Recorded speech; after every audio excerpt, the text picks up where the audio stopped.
قابل احترام صدر مجلس، اسٹیج پر رونق افروز معزز علماء کرام، مختلف مسالک و مکاتب فکر کی نمائندہ شخصیات اور آج کے اس اجلاس میں تشریف لائے ہوئے آپ تمام بھائیوں، بزرگوں اور دوستوں،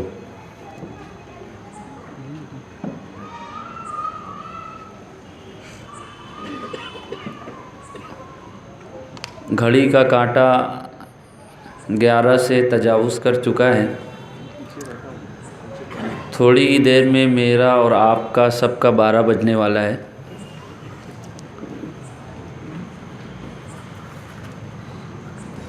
اس لیے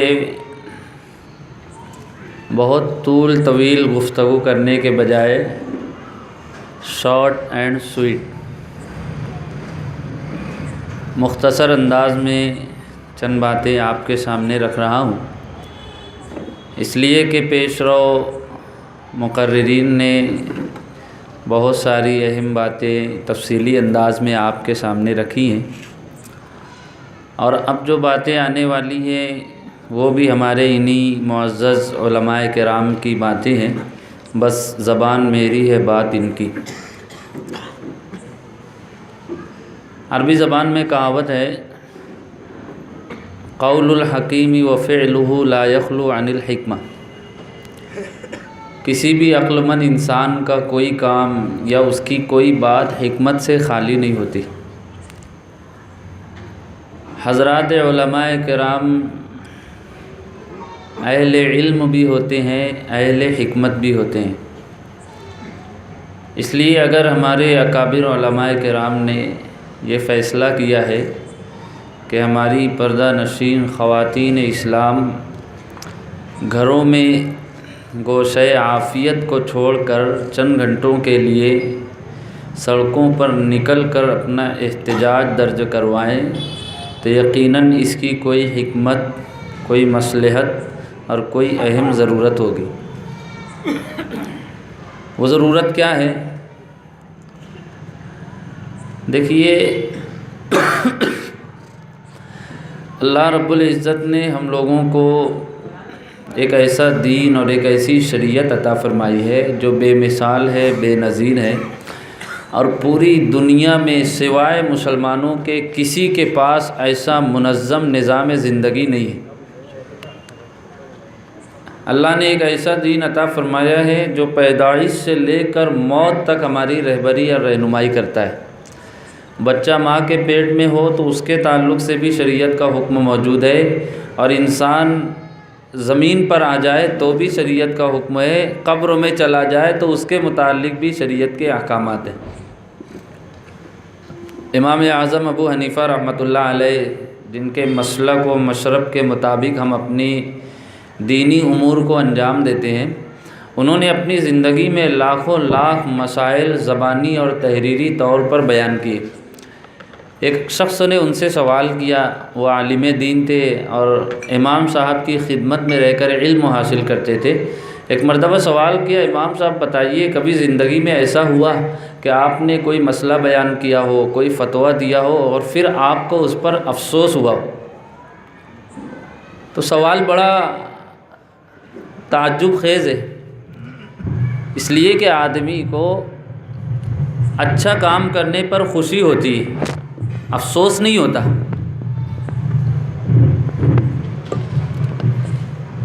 لیکن جب اس نے یہ سوال کیا تو امام صاحب نے بھی سوال سے کہیں زیادہ حیرت انگیز جواب دیا۔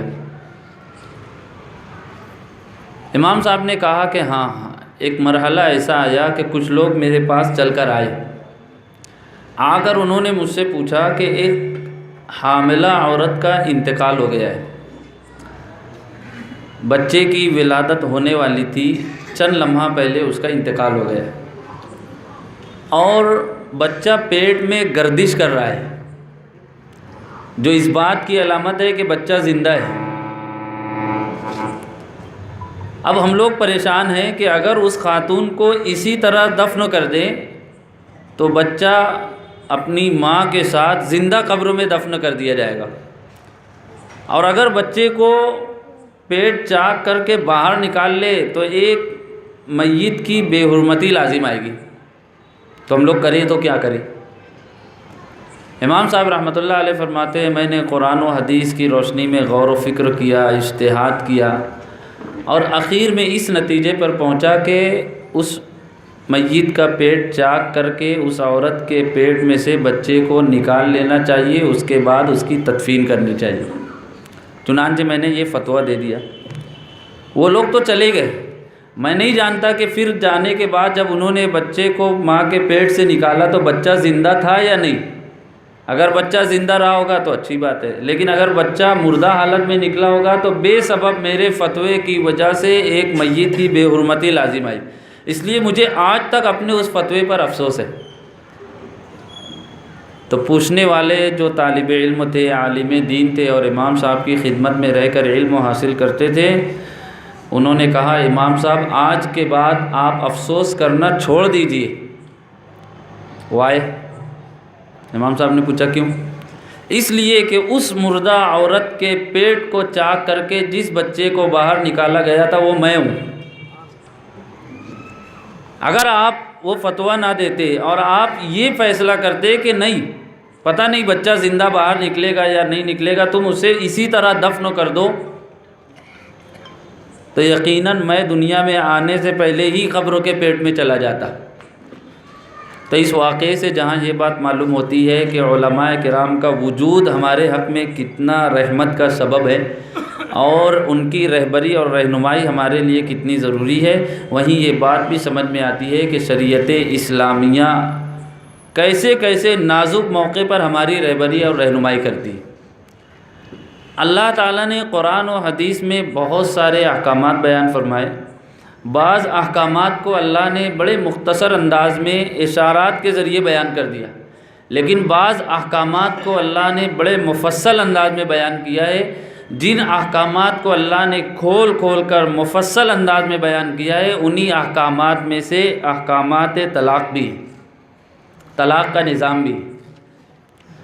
اگر طلاق کا خلاصہ 2 لفظوں میں بیان کیا جائے، طول طویل گفتگو کے بجائے مختصر انداز میں طلاق کا خلاصہ بیان کیا جائے، تو مفتی فضیل الرحمن ہلال عثمانی صاحب دامت برکاتہم سے عدالت کے غیر مسلم جج نے پوچھا تھا بتائیے اسلام میں طلاق کا تصور کیا ہے؟ تو مفتی صاحب نے کہا تھا جج صاحب ساحل لدھیانوی کا شعر آپ نے سنا ہوگا، وہ افسانہ جسے انجام تک لانا نہ ہو ممکن، اسے ایک خوبصورت موڑ دے کر چھوڑنا اچھا۔ نکاح کیا ایک معاہدہ ہے، ایک معاہدے کے ذریعے سے مرد و عورت آپس میں اکٹھا ہوتے ہیں، زندگی بسر کرتے ہیں۔ کبھی ایسا ہوتا ہے کہ 2 اجنبی مرد و عورت جب اکٹھا ہوتے ہیں تو دونوں کی سوچ، سمجھ، فکر اور مزاج میں زمین و آسمان کا فرق ہوتا ہے۔ بعد المشرقین، ایک کا رخ 36 کا آنکڑا آپ نے اردو میں دیکھا ہے نا، ایک کا رخ ادھر ہوتا ہے، ایک کا رخ ادھر ہوتا ہے۔ تو اب یہ 2 کنارے ہیں، یہ باہم نہیں ملنے والے، ان میں کسی طرح اتفاق ہو ہی نہیں پاتا۔ تو جب ایسی نوبت پیش آ جائے، بنائے نہ بنے، نبھائے نہ نبھے، تو شریعت نے کہا ہے فَإِمْسَاكُمْ بِمَعْرُوف، جب تک رہو اچھی طرح رہو۔ معاملہ نہیں بن رہا ہے، روزانہ لڑائی جھگڑا اور پنچایت کرنے کی ضرورت نہیں ہے، او تسریع بِإِحسان، اچھے انداز میں رخصت ہو جاؤ۔ یہ شریعت اسلامیہ کا نظام ہے۔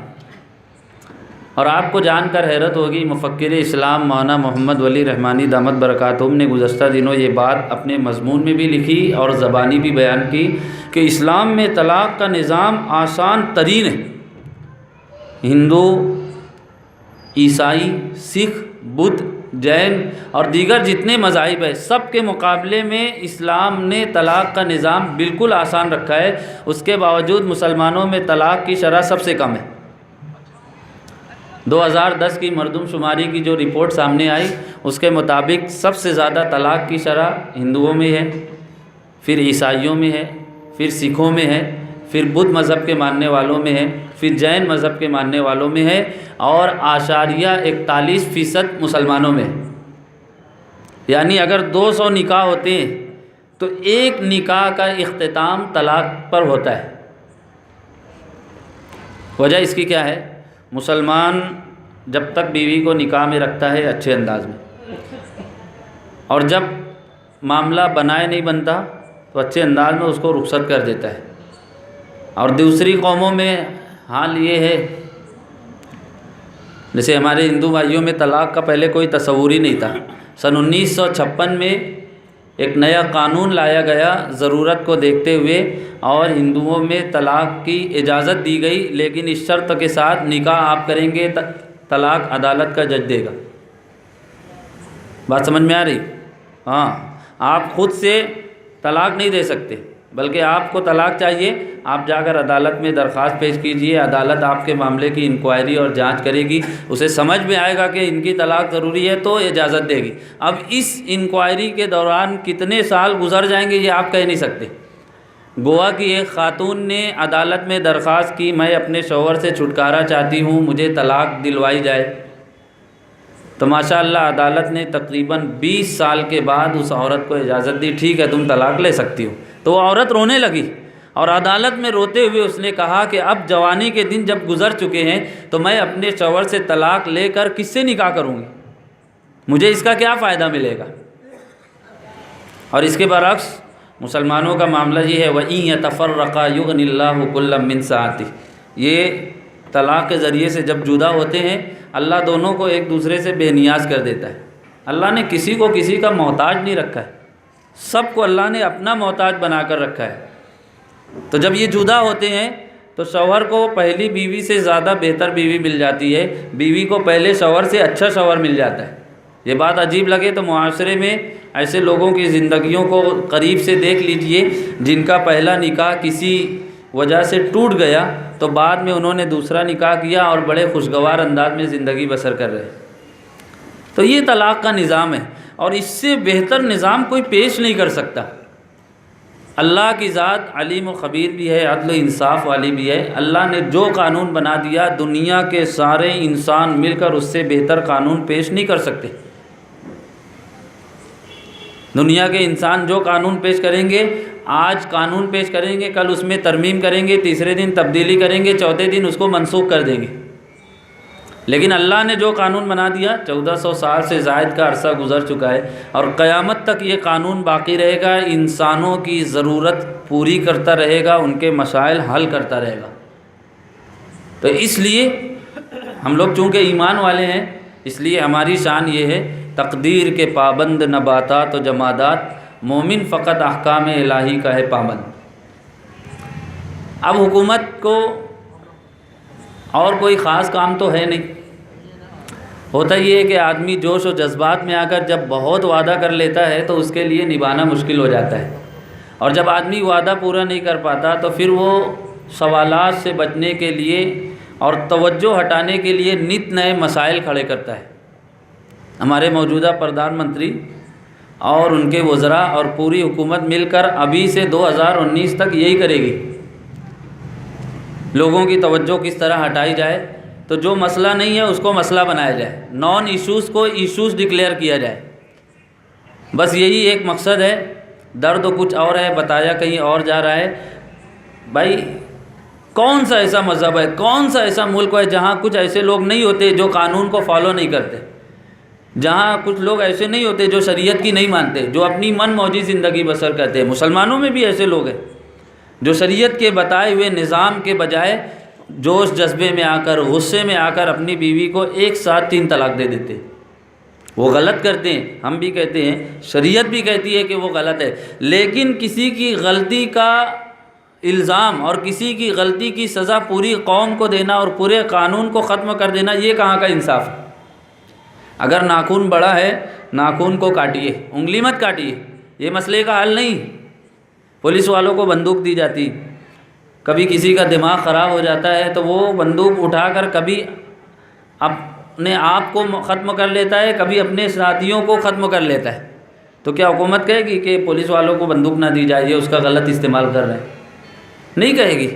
تو اگر مسلمانوں میں چند لوگ اس طرح کی غلطی کر رہے ہیں تو آپ اس کو مدعا بنا کر پورے اسلامی نظام طلاق کو ختم کر رہے ہیں، اور اس کے مقابلے میں اپنا لایا ہوا ایسا قانون پیش کر رہے ہیں جس کا نہ سر ہے نہ پیر ہے۔ اگر آپ مضامین پڑھتے ہوں گے، علماء کرام کے بیانات کو آپ از اول تا آخر بغور سنتے ہوں گے، تو آپ نے طلاق ثلاثہ بل کی حقیقت کو سمجھ لیا ہوگا۔ The Muslim women protection of rights on marriage 2017 bill, یہ نام ہے اس طلاق ثلاثہ بل کا، کہ اس قانون کے ذریعے سے مسلمان خواتین کے حقوق کا تحفظ کیا جائے گا۔ اور گزشتہ دنوں صدر جمہوریہ نے پارلیمنٹ کے دونوں ایوانوں سے خطاب کرتے ہوئے یہی کہا کہ آج تک سیاسی مفادات کی خاطر مسلم خواتین کے حقوق اور تحفظات کو داؤ پر لگایا گیا۔ میری حکومت نے جو طلاق ثلاثہ بل پیش کیا ہے، مجھے امید ہے اسے راجیہ سبھا میں پاس کر لیا جائے گا، تو مسلمان خواتین آئندہ وقار کے ساتھ، عزت کے ساتھ، تحفظ نفس کے ساتھ زندگی بسر کر سکیں گی۔ یعنی آج تک مذہب اسلام نے خواتین کو وہ حق نہیں دیا جو دینا چاہیے تھا۔ آج تک مسلمانوں نے اپنی عورتوں کے ساتھ حسن سلوک نہیں کیا جو کرنا چاہیے تھا۔ یہ بہت بڑا جھوٹ بھی ہے، دھوکہ بھی ہے، بہت بڑا الزام بھی ہے۔ میں آپ کو بتاؤں، آج بھی مسلمانوں میں طلاق کی شرح سب سے کم ہے، اور برادران وطن میں طلاق کا نظام مشکل ترین ہونے کے باوجود طلاق کی شرح ہم سے کہیں زیادہ ہے۔ اور تو اور دیکھیے، پانی کو بہنے کے لیے نالا چاہیے، ندی چاہیے۔ اگر آپ اس کی راہ میں رکاوٹ بنیں گے، رکاوٹیں کھڑی کریں گے، تو پانی رکاوٹوں کو توڑ کر باہر نکلے گا۔ ہمارے برادران وطن جب بیوی سے چھٹکارا پانے کے لیے طلاق کا نظام نہیں پاتے تو کیا کرتے؟ تنگ آمد بجنگ آمد۔ بلی ہوتی ہے نا، آپ اس کو چھو کرو تو وہ بھاگ جاتی، لیکن عربی زبان میں ایک شعر ہے، اذا یئس الانسان طال لسانہ کسنور مغلوب یصول علی القلب۔ جب انسان مایوس ہو جاتا ہے، حد درجے پریشان ہو جاتا ہے، تو پھر اس کی کیفیت اس بلی کی طرح ہوتی ہے جو کتے پر حملہ کر دیتی ہے۔ تو ایسے ہی شوہر بالکل پریشان ہو جاتا ہے، اور اب وہ طلاق دے کر بھی بیوی سے چھٹکارا حاصل نہیں کر پاتا، اور طلاق کے لیے اسے عدالت کے چکر کاٹنے پڑیں گے، بہت سارا پیسہ خرچ کرنا پڑے گا، انتظار کرنا پڑے گا۔ تو وہ سوچتا ہے لانگ کٹ کے بجائے شارٹ کٹ راستہ اختیار کیا جائے، اس کو ختم کر دو، نہ رہے گا بانس، نہ بجے گی بانسری۔ تو پھر کیا کرتے ہیں؟ اس کا گلا دبا کر مارا جاتا ہے، اور پھر اس کے بعد پنکھے سے لٹکا کر کہتے ہیں دیکھو اس نے خودکشی کر لی۔ اس کو کنویں میں ڈبا دیتے ہیں، پھر کہتے ہیں پانی بھر رہی تھی نا، پیر پھسلا کنویں میں گر گئی۔ اس کو جلا کر مار دیتے ہیں، پھر کہتے ہیں چولہا بھڑک گیا تھا تو جل کر مر گئی۔ سوال یہ ہے کہ مسلم معاشرے میں چولہا کیوں نہیں بھڑکتا؟ مسلم خواتین کیوں نہیں اپنے گلے میں دوپٹہ ڈال کر خودکشی کرتی؟ اس لیے فَإِمْسَاكُمْ بِمَعْرُوفٍ أَوْ تَسْرِيحٌ بِإِحْسَانٍ۔ مسلمان جب تک بیوی کو اپنے پاس رکھتا ہے حسن سلوک کے ساتھ، اور اگر اس کا معاملہ نبھائے نہیں نبھتا، بنائے نہیں بنتا، وہ جان نہیں لیتا، بلکہ اس کو اچھے انداز میں آزاد کر دیتا ہے۔ فقیہ العصر حضرت مولانا خالد سیف اللہ رحمانی دامت برکاتہم فرماتے ہیں طلاق ایسا ہی ہے جیسا کہ فیوز، آپ کے گھروں میں فیوز ہوتا ہے نا، جب بجلی کے کنیکشن میں کچھ خرابی آ جائے تو پورا نظام خراب نہ ہو جائے، اس سے بچنے کے لیے فیوز لگایا جاتا ہے یا LCB لگائی جاتی ہے۔ یہ فیوز اڑ جاتا ہے لیکن بقیہ سارا نظام درست تو رہتا ہے، فریج خراب نہیں ہوگی، پنکھا خراب نہیں ہوگا، کولر خراب نہیں ہوگا، ساری چیزیں درست رہے گی۔ تو ایسے ہی طلاق ہے کہ یہ تھوڑا نقصان ہے لیکن بہت بڑے نقصان سے بچنے کا ذریعہ ہے۔ تو ایک طریقہ تو یہ اپناتے ہیں برادران وطن، اور دوسرا طریقہ وہ اپناتے ہیں جو ہمارے پردھان منتری کی سنت ہے۔ گزشتہ دنوں مالیگاؤں میں خواتین کی منظم، خاموش، پرامن احتجاجی ریلی نکالی گئی۔ اس موقع پر ہمارے رفیق محترم اور مسلم پنسلہ بورڈ کے سیکریٹری حضرت مولانا محمد عمران محفوظ رحمانی دامت برکاتہم نے خطاب کرتے ہوئے کہا کہ اب لوگ سوال کر رہے ہیں کہ حکومت طلاق ثلاثہ بل لا کر کہہ رہی ہے کہ کوئی اپنی بیوی کو 3 طلاق دے گا اس کو 3 سال کے لیے جیل میں ڈال دیں گے۔ تو ہمارے نوجوان سوال کر رہے ہیں کہ اگر بیوی کو چھوڑ دو تو اس کو جیل ملے گی، اور لٹکا کر رکھو تو پردھان منتری کی کرسی ملے گی۔ تو یہ کہاں کا انصاف ہے؟ یہ بات تو درست تو نہیں ہے نا۔ آج بھی سرکاری اعداد و شمار کے مطابق مولانا محمد ولی رحمانی دامت برکاتہم نے گزشتہ دنوں ایک مضمون لکھا تھا جو ملکی اخبارات میں شائع ہوا۔ 32 لاکھ ہندو عورتیں ایسی ہیں جو اس طرح زندگی گزار رہی ہیں، شوہر نے نہ ان کو طلاق دیا، نہ پاس میں رکھ کر ان کا حق ادا کرتے ہیں، وہ بیچ میں لٹکی ہے، مذبذبین بین ذالک لا الہ الا ولا الہ الا، نہ وہ ادھر کی ہے نہ ادھر کی۔ یہ حال ہے ایسی 32 لاکھ ہندو خواتین کا، اور انہی بے کس، بے بس اور بے سہارا 32 لاکھ خواتین میں ہمارے وزیر اعظم کی اہلیہ بھی شامل ہے۔ لیکن اور مسلمانوں کی تعداد آپ دیکھیں گے، میڈیا والوں نے اس کو بھی جمع کیا ہے، 3 طلاق یافتہ خواتین کی تعداد پورے ملک میں 2 سے 3 ہزار سے زائد نہیں ملے گی۔ تو زیادہ توجہ کدھر دینا چاہیے؟ اپنے محلے پہ توجہ دینا چاہیے، اپنا گریبان جھانکنا چاہیے، یہ نہیں باہما ذوق آگہی آئے رے پستی بشر، سارے جہاں کا جائزہ اپنے جہاں سے بے خبر۔ یہ حال چل رہا ہے۔ حکومت نے جو بل پیش کیا ہے اس میں اتنی خامیاں، اتنے تضادات اور اتنی مشکلات ہے۔ گزشتہ دنوں وی ایچ پی کے بین الاقوامی کارگزار صدر پروین توگڑیا جی نے کہا کہ مودی جی ہم نے آپ کو حکومت دی تھی طلاق کا بل بنانے کے لیے نہیں، رام مندر بنانے کے لیے دی تھی، تو آپ اپنا کام چھوڑ کر دوسرا کام کیوں کر رہے؟ یہ کون کہہ رہا ہے؟ دوسرے حضرات کہہ رہے ہیں۔ تو اب کیا کیا جائے؟ حیرت یہ ہے، تعجب اس بات پر ہے اور رونا اس بات کا ہے، دوستی کی جا رہی ہے دشمنی کے نام پر، زہر دیا جا رہا ہے شہد کے نام پر، خیرخواہی کا ڈرامہ رچایا جا رہا ہے بدخواہی کے نام پر۔ کیا کہہ رہے ہیں وزیر اعظم، صدر جمہوریہ اور چھوٹے سے بڑے سنتری منتری تک سب یہ کہہ رہے ہیں مسلمان خواتین بڑی پریشان ہے، ہمیں ان کی بڑی فکر ہے۔ ہمدردی کے نام پر سارا ڈرامہ رچا جا رہا ہے۔ تو اب کہتے ہیں نا، لوہا لوہے کو کاٹتا ہے، ہیرا ہیرے کو کاٹتا ہے۔ یہ ہمدردی نچا رہے ہیں، خواتین کا نام لے کر ناٹک کر رہے ہیں، تو اب مردوں کے بجائے ان خواتین کو ہی ان کے سامنے کر دیا جائے۔ یہ خواتین نکل کر ان کو کیا کہیں گے؟ ڈو یور ورک، تجھ کو میری کیا پڑی، جا تو اپنی راہ لے، جو تیری منزل ہے نا سے وہ میری منزل نہیں۔ جاؤ تم اپنا کام کرو، اپنی دیکھو، تمہیں ہماری فکر کرنے کی ضرورت نہیں۔ الحمدللہ بورڈ کی ایک آواز پر اب تک پورے ملک میں 100 سے زائد مقامات پر خواتین اسلام نے سڑکوں پر نکل کر اپنی ایمانی حمیت اور ایمانی غیرت کا مظاہرہ کرتے ہوئے حکومت کے سامنے یہ مطالبہ رکھا ہے، آپ اپنا بل واپس لو۔ ہم اسلام کے تمام قوانین سے پوری طرح مطمئن ہیں، ہمیں کوئی شکوہ شکایت نہیں ہے شریعت سے، اس لیے کہ اسلام پوری دنیا میں تنے تنہا حقوق نسواں کا محافظ ہے۔ اسلام پوری دنیا میں تنے تنہا عصمت مریم کا نگہبان ہے، اور اسلام پوری دنیا میں تنے تنہا بنات حوا کو حقوق اور تحفظات عطا کرنے والا ہے۔ میں آپ کو بتاؤں، 1986 میں شاہ بانو کیس کا معاملہ سامنے آیا اور سپریم کورٹ نے ایسا فیصلہ دیا جو شریعت اسلامیہ سے پوری طرح ٹکرا رہا تھا۔ اس وقت وزیر اعظم راجیو گاندھی جی تھے، تو ان کا مزاج یہ تھا کہ وہ تشدد کو پسند نہیں کرتے تھے، لوگ سڑکوں پر نکلے، احتجاج کریں، مظاہرہ کریں اور ٹکراؤ کی کیفیت ہو، اس لیے انہوں نے گفتگو کا راستہ اختیار کیا۔ مسلم پرسنل لا بورڈ نے اس فیصلے کے خلاف ملک و گیر پیمانے پر تحریک چلائی اور حکومت سے مطالبہ کیا کہ اس کے خلاف قانون بنایا جائے اور مسلمانوں کو اپنے مسلم پرسنل لا پر، شریعت پر آزادی کا جو دستور نے حق دیا ہے اس کو باقی رکھا جائے۔ چنانچہ گفتگو کا آغاز ہوا اور مسلم پرسنل لا بورڈ کی جانب سے مفکر اسلام مولانا سید ابو الحسن علی ندوی اور امیر شریعت مولانا سید منت اللہ رحمانی رحمۃ اللہ علیہما، یہ دونوں حضرات نمائندہ بن کر وزیر اعظم سے ملنے گئے اور 6 مرحلوں میں گفتگو ہوئی۔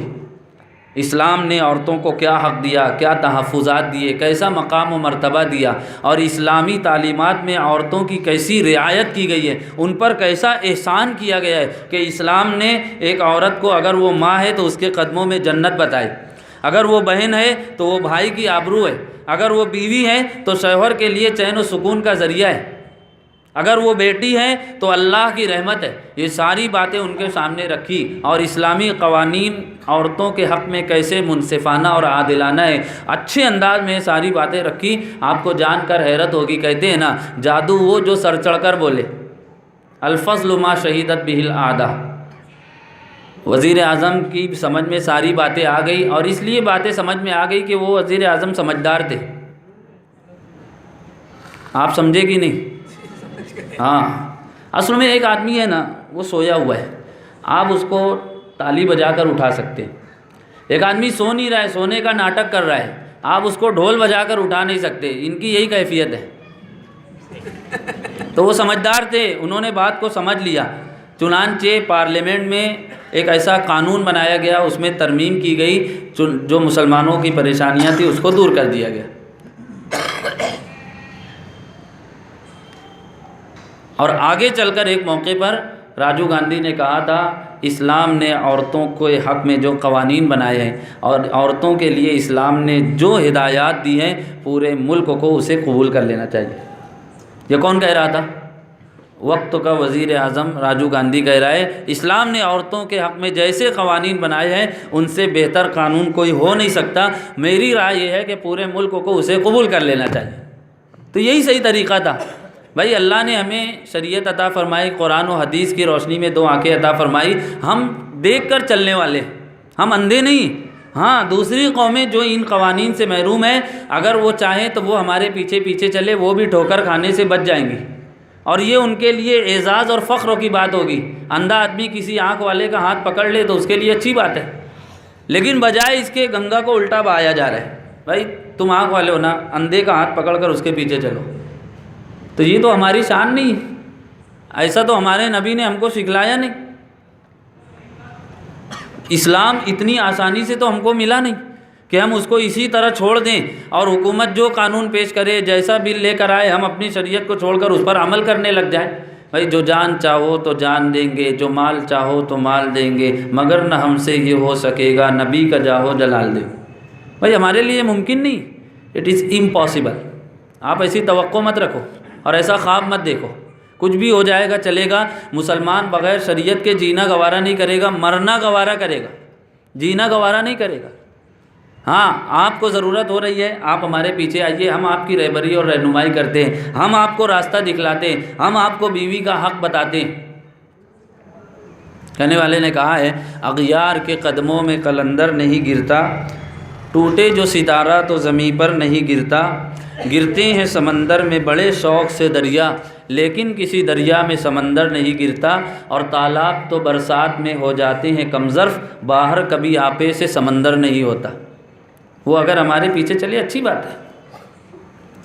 تو بس یہ 2 باتیں ہیں، ایک طرف اسلام کا بنایا ہوا عادلانہ اور منصفانہ نظام طلاق ہے، اور ایک طرف حکومت کا پیش کیا ہوا قانون طلاق ہے، طلاق ثلاثہ بل ہے، جس کا نہ سر ہے نہ پیر ہے، جس کا شریعت سے بھی ٹکراؤ ہے، دستور ہند سے بھی ٹکراؤ ہے، سپریم کورٹ کے فیصلے سے بھی ٹکراؤ ہے۔ سپریم کورٹ کہہ رہی ہے کوئی مسلمان اپنی بیوی کو 3 طلاق دے۔ 22 اگست 2017 کو سپریم کورٹ نے یہ ججمنٹ دیا، کوئی اپنی بیوی کو 3 طلاق دے گا اس کا کوئی اثر نہیں ہوگا۔ جیسے کوئی ہوا میں فائرنگ کرے، کسی کو لگی نہیں، اور آپ اس کے اوپر مرڈر کا کیس بنا دو، تو یہ انصاف نہیں ہے نا۔ تو ویسے ہی ایک بے اثر جرم کی سزا حکومت 3 سال قید کی شکل میں دینا چاہتی، تو سپریم کورٹ سے بھی ٹکرا رہا ہے۔ دستور ہند کہتا ہے تم اپنے مذہب پر عمل کرو۔ جیسے ہندوستان بھر میں بہت ساری قومیں، بہت ساری مذہبی اکائیاں اپنے اپنے مذہب پر عمل کرتی ہیں، اور اتنا شدید آپس میں ٹکراؤ ہے آپ تصور نہیں کر سکتے۔ بعض قبائلی علاقوں میں ایک خاتون کے ساتھ کئی مرد نکاح کرتے، اور ان کے سماج میں ہے، وہ اس پر عمل کر رہے ہیں۔ اس کے خلاف تو قانون نہیں بنتا نا، لیکن مسلمان جو صحیح طریقے پر چل رہے ہیں ان کے خلاف قانون بنایا جا رہا ہے۔ تو بس اس بات کو سامنے رکھتے ہوئے مسلم پرسنل لا بورڈ آپ کو آواز دے رہا ہے، گزارش کر رہا ہے، یہ وقت جاگنے کا نہیں، یہ وقت سونے کا نہیں، جاگنے کا ہے۔ یہ وقت بیٹھنے کا نہیں، اٹھنے کا ہے، چلنے کا نہیں، دوڑنے کا ہے، بیدار رہنے اور دوسروں کو بیدار کرنے کا ہے۔ اگر ہم نے اس وقت غفلت کی، اگر ہم نے اپنی دنیا میں مست رہتے ہوئے کہ بھائی ہمیں اس سے کیا مطلب، ہم نے غفلت میں اس وقت کو گزار دیا اور یہ طلاق ثلاثہ بل پاس ہو گیا اور مسلمانوں پر اس کو تھوپ دیا گیا اور لاد دیا گیا، سمجھ لیجئے شریعت میں مداخلت کا دروازہ کھل جائے گا۔ پھر آگے نمبر آئے گا حلالہ کا، آگے نمبر آئے گا تعدد ازدواج یعنی ایک سے زائد نکاح کا۔ اور آپ کی معلومات کے لیے عرض ہے، گزشتہ دنوں سائرہ بانو کی طرح سمینہ بیگم نامی ایک خاتون نے سپریم کورٹ میں یہ درخواست داخل کر دی ہے کہ سپریم کورٹ ایک سے زائد نکاح پر پابندی عائد کر دے۔ تو یہ سلسلہ رکے گا نہیں نا، یہ سلسلہ رکے گا نہیں، اس لیے ہمیں اسی وقت تو بیدار ہونا ہوگا۔ یاد رکھیں، اگر ہم نے کوتاہی کی تو لمحوں نے خطا کی تھی، صدیوں نے سزا پائی۔ اور گزشتہ کل میڈیا والوں نے سوال کیا، بھائی جب سے آپ یہ ریلی نکال رہے ہیں تو آپ کو کچھ اس کا فائدہ نظر آ رہا ہے؟ کیا آپ کو لگ رہا ہے حکومت باز آ جائے گی؟ تو میں نے کہا آگے کے تعلق سے کچھ نہیں کہا جا سکتا، لیکن پچھلا آپ دیکھ لیجئے، جب سے مسلمان خواتین سڑکوں پر نکل کر احتجاج کر رہی ہے، جتنے تھے سب بل میں، جتنے تھے جو طلاق کے عنوان سے چیخ و پکار کر رہے تھے اب وہ خاموش ہیں، کیونکہ خود خواتین نکل کر ان کو جواب دے رہی ہے نا، ورنہ پہلے بیان بازیاں ہو رہی ہے اور زہریلے بیانات سامنے آ رہے تھے، لیکن اب دیکھیے آپ 100 سے زائد مقامات پر خواتین نکلی۔ جے پور میں 4 لاکھ خواتین سامنے آئی اور سڑکوں پر نکل کر انہوں نے احتجاج کیا۔ اور میں سمجھتا ہوں سب سے زیادہ منظم، سب سے زیادہ مؤثر، سب سے زیادہ جاندار اور شاندار احتجاج کہیں ہو سکتا ہے تو وہ ناگپور میں ہو سکتا ہے۔ کیوں؟ ناگپور کیا ہے؟ Heart of country. آپ لوگ ماشاءاللہ اتنے زیادہ خوش نصیب ہیں کہ جس کو حق ملنا چاہیے تھا، جس کو واہوائی ملنی چاہیے تھی، وہ شہر پیچھے چلا گیا۔ آج لوگ آپ کے شہر کا نام زیادہ لیتے ہیں پوری دنیا میں۔ کیا کہتے ہیں؟ حکومت کہاں سے چل رہی ہے؟ دلی سے نہیں چل رہی، ناگپور سے چل رہی۔ تو اگر ناگپور سے ہی مؤثر اور جاندار آواز اٹھے کہ حکومت کے ایوان ہل جائیں اور بے عقلوں کو عقل آ جائے، ناسمجھوں کو سمجھ آ جائے، تو اس سے بہتر بات اور کیا ہو سکتی؟ اللہ نے دین عطا فرمایا ہے، اس دین کو سمجھنا، اس پر عمل کرنا اور اس کے تحفظ کے لیے اپنی جان مال وقت کو صرف کرنا میری اور آپ کی اور ہر ایمان والے کی ذمہ داری۔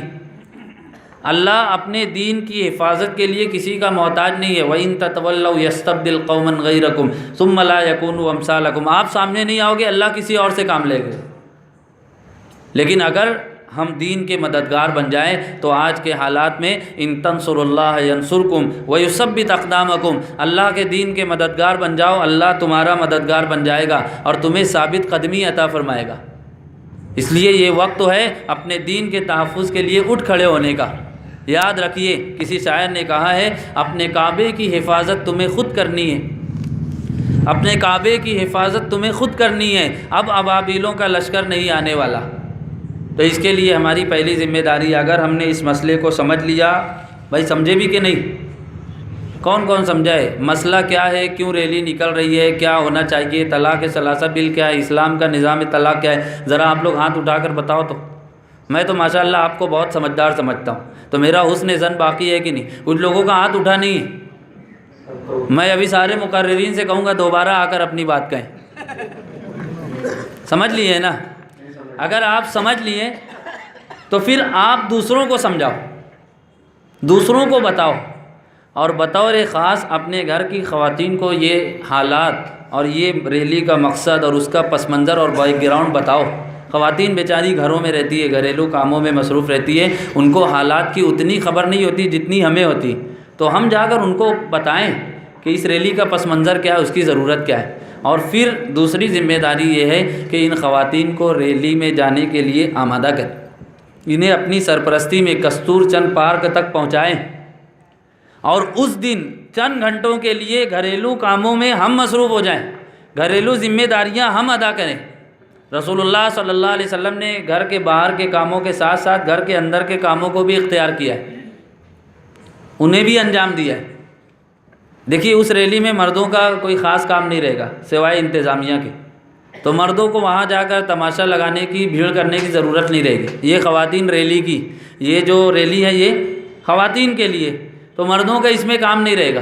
مردوں کا کام یہ رہے گا وہ خواتین کو وہاں تک پہنچائے، اگر انتظامیہ میں ہو تو نظم و انتظام میں حصہ لیں، یا پھر بصورت دیگر اپنے گھر میں رہ کر بچوں کی نگہداشت کرے، گھر کی حفاظت کریں۔ اور جو ایسی خواتین ہو جو وہاں تک نہیں پہنچ سکتی، ان سے یہ گزارش کرے کہ وہ گھروں میں روزہ رہ کر ذکر و اذکار کر کے، تلاوت کر کے اور دعا کر کے ریلی کی کامیابی کے لیے دعا کریں۔ یہ خواتین کی ذمہ داری ہوگی۔ اور خواتین پوری اسلامی تہذیب کے ساتھ، شریعت کے آداب میں، شریعت کے اصولوں کے ساتھ نکلیں گی۔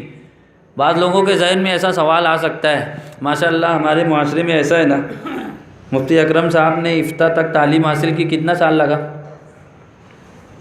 10 سال سے زائد عرصہ لگا ہوگا، مجھ کو 14 سال لگ گیا۔ لیکن کوئی مسئلہ سامنے آتا ہے نا، کوئی آدمی کچھ سوال کرتا ہے تو میں تھوڑی دیر سوچتا ہوں، اگر ذہن میں جواب ہو تو دے دیتا ہوں، جواب نہیں ہو تو میں کہتا ہوں کہ میں تحقیق کر کے بتاؤں گا۔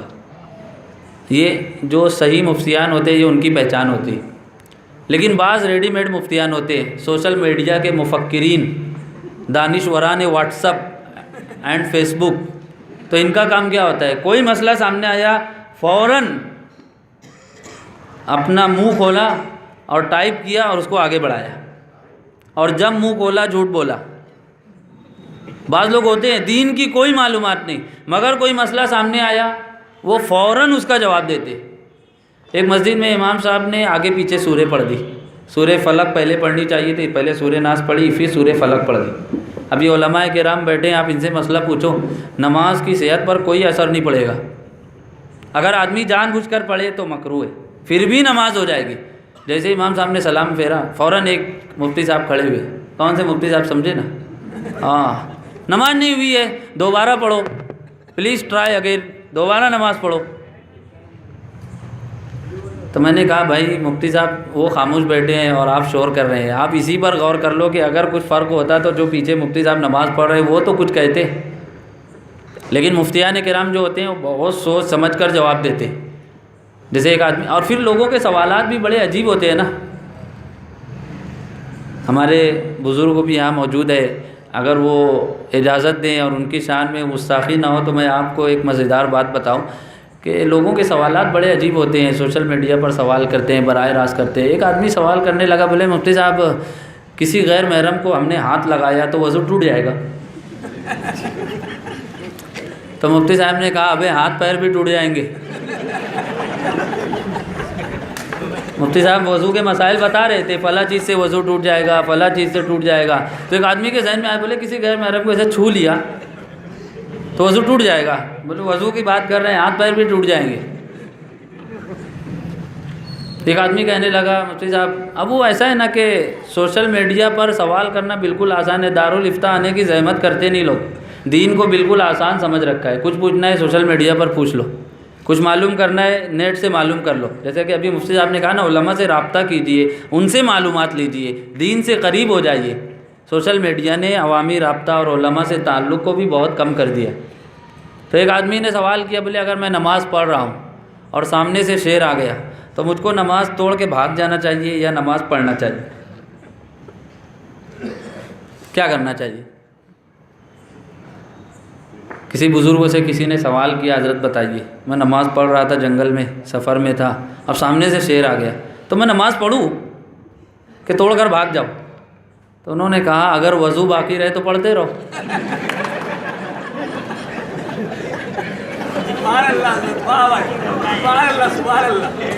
سمجھ میں آ رہی ہے بات؟ تو اس لیے بعض لوگ نا بعد میں ہنس رہے ہیں، مطلب دیر سے سمجھے۔ وہ ایک آدمی تھا، وہ نا 3 مرتبہ ہنستا تھا، تو کسی نے پوچھا 3 مرتبہ کیوں ہنستے ہو؟ بولے جب کوئی بات سامنے آتی ہے سب ہنستے ہیں تو دیکھ کر میں بھی ہنس دیتا ہوں، پھر اس کے بعد جب بات سمجھ میں آ جائے پھر ہنستا ہوں، اور تیسری مرتبہ اپنی بے وقوفی پر ہنستا ہوں۔ تو آپ لوگ توجہ سے بات سنیے، اور بزرگوں نے جیسا کہا تھا وضو باقی رہے تو نماز پڑھنا، ویسے ہی ریلی بھی ایسی نکلنا چاہیے حکومت کا وضو ٹوٹ جائے۔ لیکن اس کے لیے صرف یہ تقریر، صرف یہ جلسے اور کارنر میٹنگیں اور صرف بات کافی نہیں ہے، باتوں سے بھی بدلی ہے کسی قوم کی تقدیر۔ جگنو کے چمکنے سے اندھیرے نہیں جاتے۔ آپ کے ملک میں، آپ کے اپنے شہر میں RSS کا ہیڈ کوارٹر ہے، کبھی RSS کی تاریخ پڑھ لیجئے، کسی سے سن لیجئے، یہ لوگ بات کم کرتے ہیں کام زیادہ کرتے ہیں۔ ملک بھر میں ان کی لاکھوں شاخائیں ہیں، کیسی کیسی محنت اور جد و جہد کرتے ہیں، کب کہیں جا کر ان کو اقتدار حاصل ہوا ہے۔ لیکن مسلمان قوم جلسوں سے بحال ہو جاتی، تقریروں سے خوش ہو جاتی اور سمجھتی ہے کہ اسلام آگے بڑھ گیا اور ساری قومیں مفتوح ہو گئی اور ہمیں فتح حاصل ہو گئی۔ ایسے نہیں ہوگی، آپ کو محنت کرنی پڑے گی۔ محنت کیا ہے؟ خواتین کو وہاں تک پہنچائے۔ اسی طرح انتظامیہ سے مل کر معلوم کرے، اگر آپ کسی تنظیم اور ادارے سے منسلک ہیں، ہم آپ کی کیا خدمت کر سکتے ہیں، تو جو خدمات آپ کے سپرد کی جائے پورے جان دل سے آپ اس خدمت کو پورا کریں۔ دیکھیے یہ ایک شخص کا کام نہیں ہے۔ بورڈ کے ہمارے یہاں ایک رکن ہے الحاج عبدالوہاب پاریک صاحب، وہ تنہا کام نہیں کر سکتے جب تک ہم میں سے ہر آدمی کا ان کو ساتھ نہ مل جائے۔ آج مسئلہ یہ ہے نا کہ ہر آدمی چاہتا ہے کہ مسلمان محفوظ رہیں، اسلامی قوانین کا تحفظ و بقا ہو اور ملک میں امن و امان ہو، ہر آدمی چاہتا ہے، مگر کوشش کون کرے؟ میرے بازو والا۔ جد و جہد کون کرے گا؟ فلاں آدمی، میں کچھ نہیں کروں گا۔ ظاہر سی بات ہے، اگر ہر آدمی یہی سوچے، ہر بارش کا قطرہ یہی سوچے پہلے میں نہیں برسوں گا، پہلے وہ، تو کبھی بارش نہیں ہوگی۔ آج ہمارا حال یہی ہے، ہر ایک شخص کو خواہش ہے روشنی کی، مگر سوال یہ ہے کہ پہلا دیا جلائے کون؟ تو پہلا دیا آپ جلائیے۔ لیکن ریلیوں کے تعلق سے 100 دیے جل چکے ہیں، ملک بھر میں 100 مقامات پر ریلیاں ہو چکی ہے۔ آپ ان سے سبق حاصل کرتے ہوئے اپنے شہر میں 20 مارچ کو جو ریلی منعقد ہونے والی ہے اس کے لیے کوششوں میں لگ جائیے، اپنا تعاون پیش کیجیے۔ ریلی کے دن بھر کا جو نظم و انتظام ہے اس میں شریک رہیے، اور اس کے تعلق سے اپنے مراسلات اور اپنی تنظیموں کی جانب سے اخبارات میں مراسلے دیجیے، اپنی حمایت کا اظہار کیجیے، سوشل میڈیا پر اپنی حمایت کا اظہار کیجیے۔ اپنی تنظیموں کی جانب سے بڑے بڑے ڈیجیٹل بورڈ سڑکوں پر اور چوراہوں پر لگا کر بتائیے ہم بورڈوں کے ساتھ ہیں، ہم اس ریلی کی تائید اور حمایت کرتے ہیں۔ اور اس کے علاوہ بہت ساری خدمات ہیں جو آپ انتظامیہ سے مل کر معلوم کر سکتے ہیں۔ مجھے اللہ کی ذات سے امید ہے یہاں سے جو ریلی نکلے گی وہ تاریخ ساز ہوگی، وہ بڑی کامیاب ہوگی، اور اس کا پیغام ملک کے کونے کونے تک جائے گا، اور حکومت اپنے غلط اور ناپاک ارادے سے باز آ جائے گی۔ اور اگر یہ ریلی کامیاب ہو گئی اور حکومت کے ارادے جو ناپاک منصوبے ہیں وہ ناکامیاب ہو گئے، انشاءاللہ اس ملک میں برسہ برس تک پھر اس طرح کی کوئی کوشش نہیں ہوگی۔ تو میں امید کرتا ہوں کہ آپ نے یہ باتیں سمجھ لی ہوگی۔ یاد رکھیے، بعض لوگوں کے ذہن میں یہ سوال آ رہا، جو بات میں نے کہی تھی کہ بعض مفتیان ہوتے ہیں، تو ایسے مفتیان کے ذہن میں سوال آ رہا ہے کہ بھائی علماء عورتوں سے کہتے ہیں گھر میں رہو، اور آج وہی علماء کہہ رہے ہیں سڑکوں پر نکلو، تو یہ بات کیسے درست ہے؟ تو بھائی دین کے تحفظ کے لیے ازواج مطہرات بھی اپنے گھروں سے نکلی۔ ازواج مطہرات نے گھروں سے نکل کر میدان جنگ میں جا کر اپنی خدمات پیش کی، زخمیوں کو پانی پلایا ہے، صحابیات نے زخمیوں کی مرہم پٹی کی ہے، صحابیات نے مسلمان مجاہدین کا حوصلہ بڑھایا ہے۔ اور آپ کو یہ جان کر تعجب ہوگا، اسلام کے لیے لاکھوں اربوں انسانوں نے آج تک جام شہادت نوش پیش کیا، سب سے پہلی شہادت کسی مرد کے حصے میں نہیں آئی تھی، وہ ایک خاتون تھی حضرت سمیہ رضی اللہ عنہا، جن کو ابو جہل نے برچھی مار کر اور نیزہ مار کر شہید کیا تھا۔ تو خواتین کبھی کسی میدان میں پیچھے نہیں رہی ہیں، جب سے اسلام دنیا میں آیا ہے۔ جیسے مردوں نے اپنی خدمات پیش کی پردے میں رہتے ہوئے، حجاب کی پاسداری کرتے ہوئے، خواتین نے بھی اپنی خدمات اور قربانیاں پیش کی ہیں، اور آج پھر وہ وقت تو آیا ہے کہ خواتین سے مطالبہ کیا جا رہا ہے کہ وہ اپنا کردار ادا کریں۔ تو اس لیے اس معاملے میں آپ تذبذب کا، پس و پیش کا یا کسی غلط فہمی کا شکار نہ ہو، اور یہ سمجھ لے اگر ازواج مطہرات گھروں سے نکل سکتی ہے تو ہمارے گھر کی خواتین کیوں نہیں نکل سکتی؟ کیا ان کا مقام و مرتبہ ان سے بڑا ہے؟ ہرگز نہیں۔ ان کی زندگیاں ہمارے لیے مثال ہے اور ان کا عمل ہمارے لیے نمونہ ہے۔ اس لیے اس سلسلے میں کوئی غلط فہمی ہو اس کو بھی دور کر لیں، اور اس کی کامیابی کے لیے تن من دھن سے لگ جائیں۔ یاد رکھیں، منزل کی تمنا ہے تو کر جہد مسلسل، خیرات میں یوں چاند ستارے نہیں ملتے۔ میں دل سے یہ دعا کرتا ہوں کہ اللہ تعالیٰ ان باتوں کو سمجھنے اور ان پر عمل کی توفیق عطا فرمائے۔ ریلی کے سلسلے میں جتنے لوگ کوشش اور جد و جہد کر رہے ہیں، اللہ تعالیٰ سب کو اجر عظیم عطا فرمائے، اور اس ریلی کو کامیاب فرمائے اور اپنے مقصد میں بھی کامیابی عطا کرے۔ وما توفیق الا باللہ۔